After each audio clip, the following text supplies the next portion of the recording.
આજે આપણે અરડુસીનો ઉકાળો બનાવશું. તો તે માટે આપણે 1 ગ્લાસ પાણી મૂકીશું.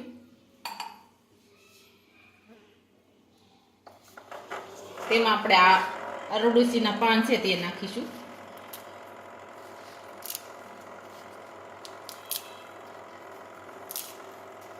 આ રીતથી મેં 3 પાન લીધા છે. 1 ગ્લાસ પાણી,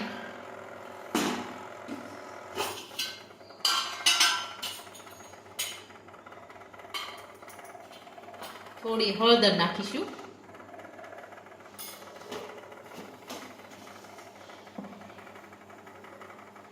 થોડું મીઠું નાખીશું. જેને ઉધરસ આવતી હોય તેને આ ઉકાળો પીવાનો.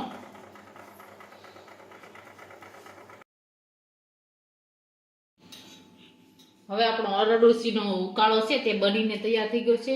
ઘણું બધું પાણી હતું તે આપણે બાળી નાખ્યું છે. આટલું જ પાણી રહેવા દેવાનું છે 1 ગ્લાસમાંથી. હવે આપણે 1 કપમાં ગળી લેશું.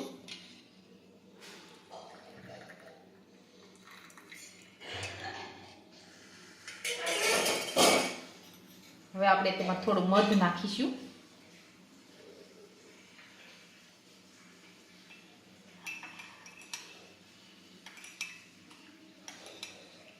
ઉધરસ માટે આ ઉકાળો બહુ સારો છે. ને આ ઉકાળો છે તે તમારે નાના પીવાનો છે, જમ્યા પહેલા પીવાનો છે.